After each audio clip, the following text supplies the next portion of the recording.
Welcome back, viewers. So in this video I will teach you what is the third step of the site failover and failback recovery strategy.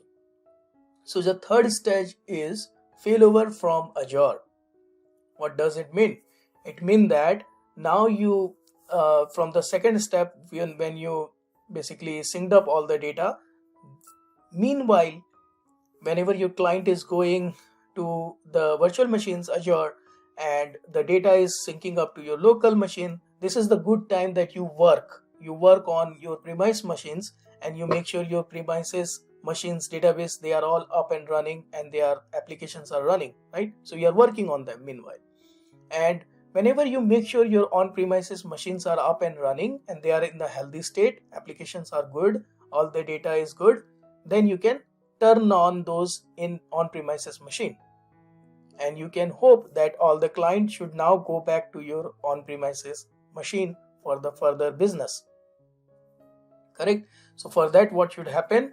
You should go to the portal, and you have to, if you go to this diagram, so you should go to the Azure portal and you must initiate the failover from the Azure cloud virtual machines to the on-premises virtual machine. So you will initiate a failover.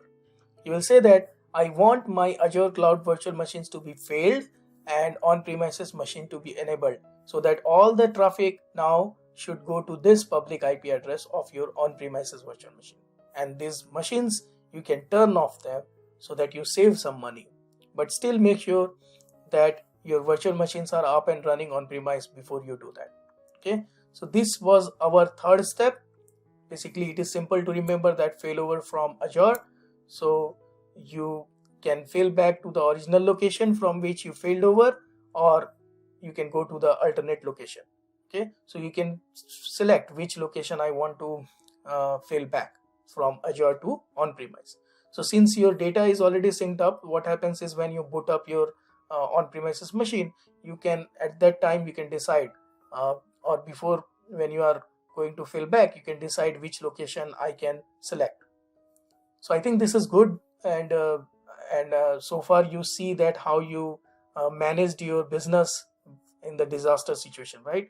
And you also turn on your machines, so now you are in a happy situation where you are not basically sending your client to Azure and they are all going to your on-premises machine.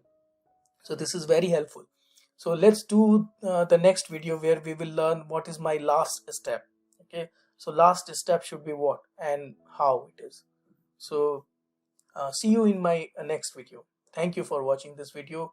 Please share and subscribe to my channel. Thank you.